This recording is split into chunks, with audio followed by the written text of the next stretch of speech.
All right, let's take a look at some Laplace transforms of these functions. So first of all, let's do the Laplace transform of u of t minus a. Okay, um, what is that? Well, according to our formula sheet, we don't actually have a formula for the Laplace transform of just u of t minus a by itself. We got a formula for u of t minus a times f of t minus a. So we have to write this as, u of t minus a times something.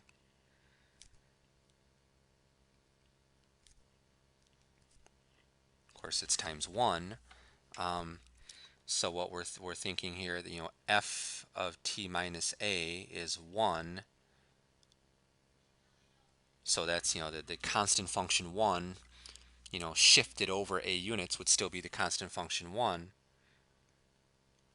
So if f of t minus a is 1, that means just f of t is 1. Okay, so according to our formula sheet, the Laplace transform, right, it's supposed to be e to the minus as times capital F of s.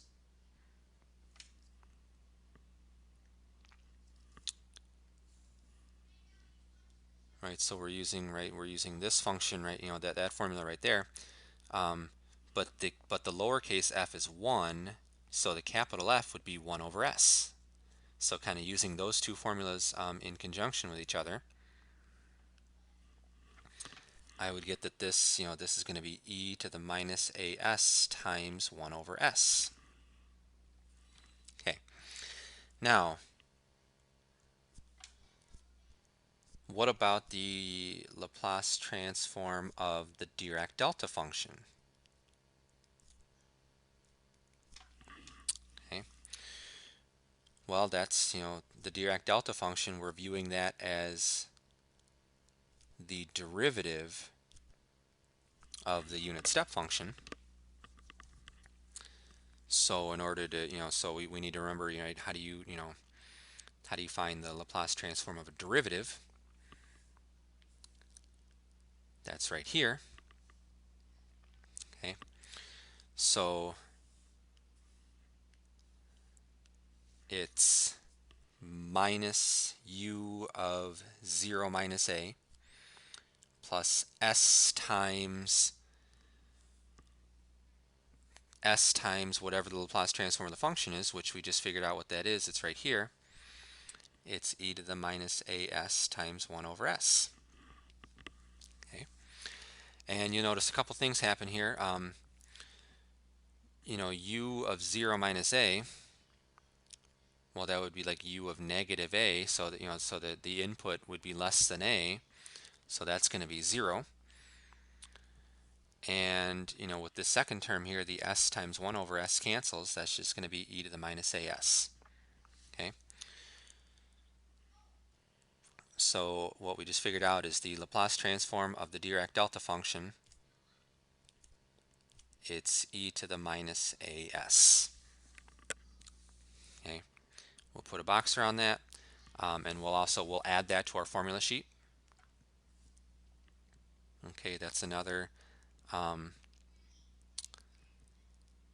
Let's see. That's a specific function, right? Because the Dirac delta function is a specific function.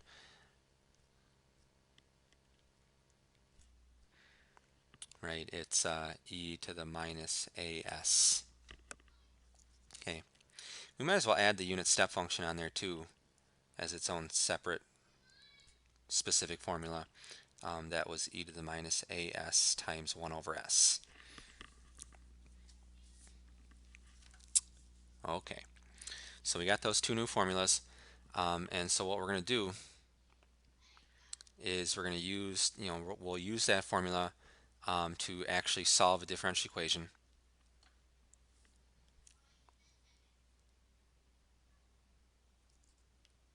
Okay, we'll do example 1 here.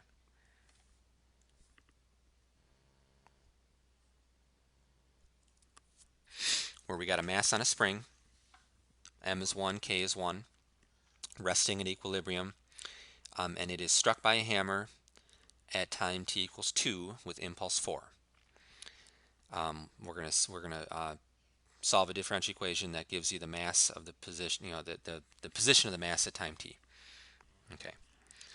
So mass on a spring with an external force, that means that we got, mx double prime plus kx equals, right, this external force f of t. M is 1, k is 1. The external force here is the hammer strike, which happened at t equals 2 with impulse 4. So the external force here would actually be 4 times delta of t minus 2. Okay. It is t minus 2 because it happened at, that's when the hammer strike occurred. And remember that, just the normal delta function has impulse 1. If we wanted to have impulse 4, we got to multiply it times 4. Okay. So we're going to solve this using Laplace transforms. Okay. So let's apply. And I guess the other thing here, x of 0 was 0, x prime of 0 was 0 because we were told that it was resting at equilibrium. So that means 0 velocity, and initial position was 0 as well. Okay. So let's apply the Laplace operator to both sides. The Laplace transform of x double prime, according to the formula sheet, looks like this. But the fact that the initial position and the initial velocity were both 0 actually makes it a little bit easier. Laplace transform of x double prime is simply s squared x. And then Laplace transform of x is capital X. And then Laplace transform of the right-hand side would be 4 e to the minus 2s. Okay, so let's see what happens.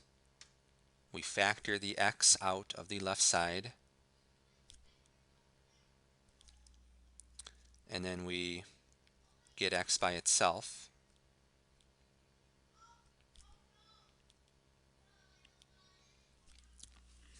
By dividing by s squared plus 1. Okay, and now what we have to do is we have to take an inverse Laplace transform. Okay, we have to look at our formula sheet and see, can we find anything on the formula sheet that looks like this? Okay, now obviously there's going to be a 4 in there, but let's see. Let's look on the formula sheet. Do we have anything that looks like e to the minus s or e to the minus as times something? Okay. Well, it looks like this. Right? It looks like this, where the capital F was 1 over s squared plus 1, which that's looking like this so yeah, so it's going to be basically a combination of these two formulas here, where over here a was 2 and over here k was 1. Okay, so a is 2, k is 1. The answer is going to be u of t minus a times f of t minus a, where f is sine of kt.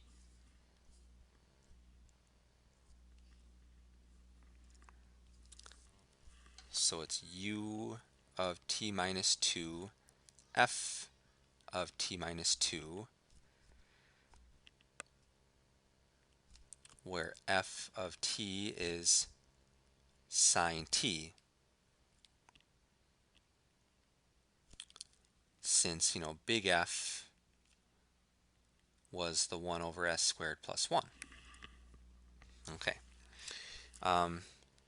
so yeah, so that's what x of t is, right? It's 4 u of t minus 2, and this would be sine of t minus 2, which, let's see, what does that look like? Well,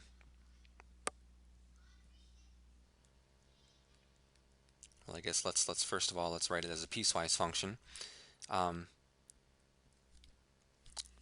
it's going to be, right, because you do have that u function in there, it's going to be something if t is less than 2, and it's going to be something else if t is bigger than or equal to 2.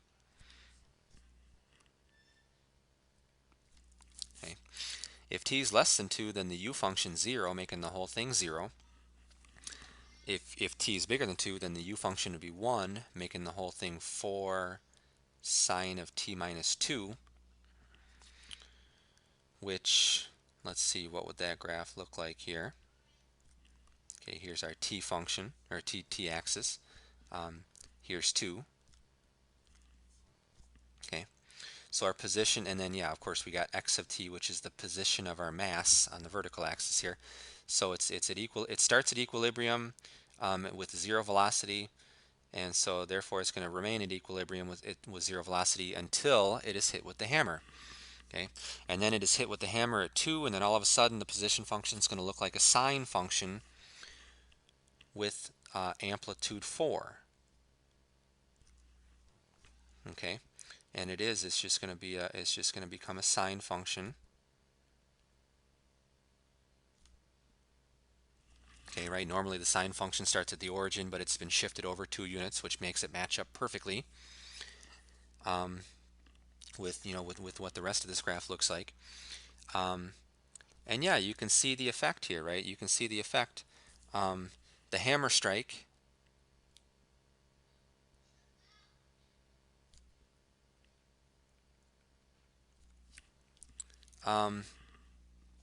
basically, gets the mass moving.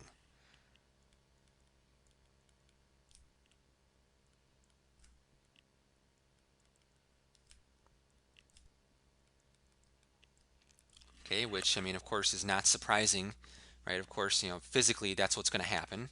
Okay, but it's kind of cool to see that mathematically, um, the mathematics behind this actually does agree with kind of the physical, what's kind of obvious physically, right? I mean, if you wait 2 seconds and all of a sudden hit something with a hammer, it's going to move, and it's going to move right there at that 2 second mark.